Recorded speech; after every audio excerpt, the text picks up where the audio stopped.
Good afternoon, everybody, and welcome to my Pokemon Sword and Shield reaction video. And before we get started, we're going to be looking at the still images of the game itself because I do not want to deal with any copyright activities. So just to be on the safe side, we're just going to look at still images of what Generation 8 has to offer. Okay, now that we got that out of the way. And for Generation 8, well, first of all, the title, Sword and Shield. I see what you did there, GameFreak. Obviously, we're running out of ideas here. Once after you used basically all the names of colors, gems, emeralds, and at one point letters. Now we're resorting to weapons. Oh, that's cool. I do like the logo. It looks really cool. Yeah, I'm hinting that the legendary might be Aegislash. If I mispronounced that, I apologize for that because I really didn't play Gen 6 that much. I'm going to be perfectly honest. Before we start things, I did not play Generation 6 that much.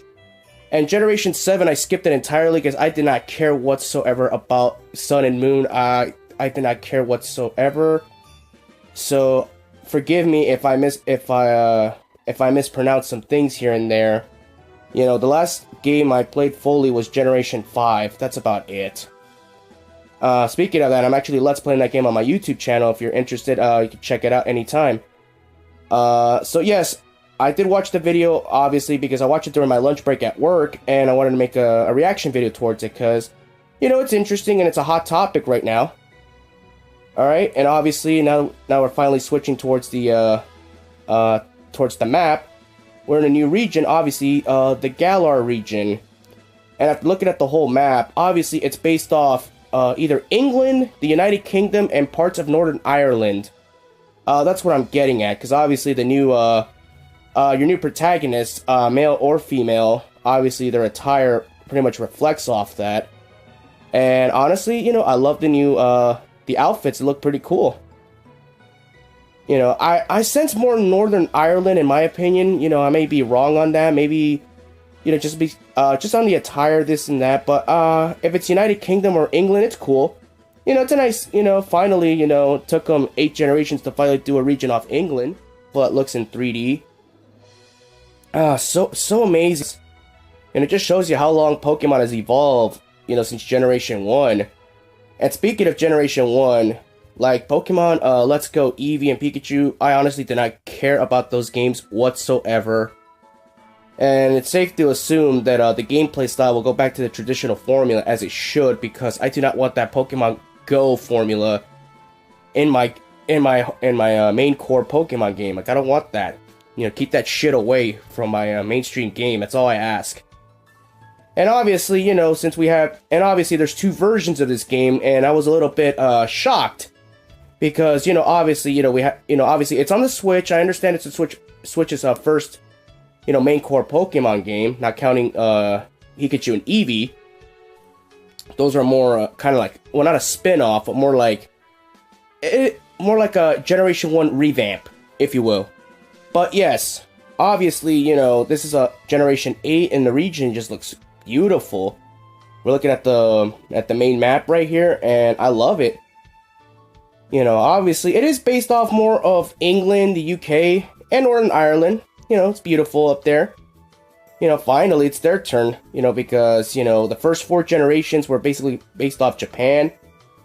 And obviously, I love the region so much. And honestly, I really love the snowy mountain region when we get to that part. Because as soon as you get to this part right there, where you have these branching pathways, I don't know if that's end-game stuff or post-game stuff, or it's actually part of the main adventure. But I can't wait, honestly, I can't wait, for when we get to the snow part of the region. because I love the snow part of the regions. It brings me back, good memories from Generation 4 of the Sinnoh region.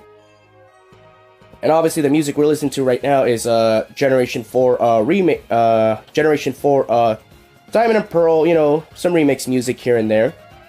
Yeah, I was kind of a little bummed that we didn't get, that Nintendo has not announced, Gen 4 remakes. Would have been nice, 2019, we were kind of expecting it. But at the same time, this is Generation 8, it deserves the hype, so I understand. Maybe in 2020 we could get those remakes. I would at least hope so, because right now, Nintendo, you guys are bleeding me dry when it comes to spending money on these great games. Yeah, because because we have two versions of these games, and I would assume, like, why are we still doing this whole two version thing? Like, why? There's no need for this. Now, I understand for the handhelds, it made sense. It wasn't much of a cash grab.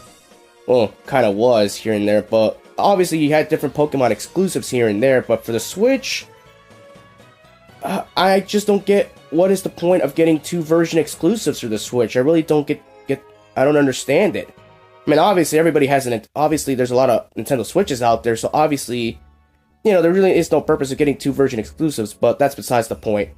Yeah, so after seeing, what the game has to offer, I'm really excited. And the starter Pokemon, they look cool, obviously.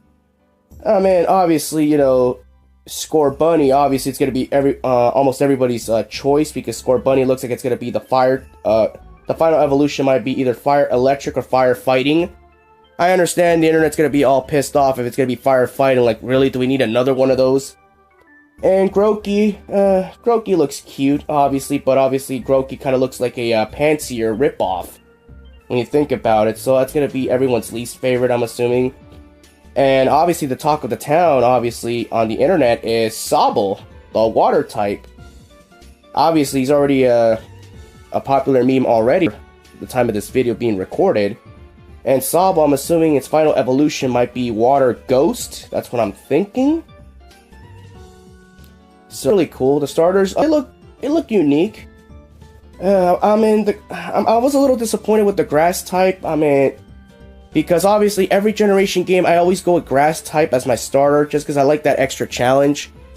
But for this game, I don't know, just for me, obviously the grass type looks like it's gonna be the slow starter. Obviously, Scorbunny's gonna be it's gonna be based on attack and speed, and Sobble might be based on attack and special attack stats. I don't know. Obviously, Grookey's gonna be more defensive type, hence the name Shield and Sword. And we have no information of what the legendaries are gonna be. Obviously, I'm assuming that's gonna be in a second trailer. So yeah, I should be looking forward to that. And speaking of the legendaries, obviously, if there is not one dragon legendary in this game, GameFreak is not doing this game justice if you do not have at least a dragon that's a legendary. I understand X and Y, they were different, I understand that, but, it's just kind of a given at this point that we should get a dragon as a legendary. But overall, right now, based on what we're given right now, I'm excited for Generation 8. Obviously, I'm gonna I've actually already placed my pre-order already, so that's really fun. Like I said, I mean, this game is gonna sell like hotcakes. Obviously, it's gonna be selling in November of 2019. Let's be honest, during the holiday season. So I can't wait. So yeah. So if you're excited, just let me know. Like, what are your thoughts on Generation 8 in general? Just leave your thoughts in the comments, and I'll reply to every single one of them as best as I can.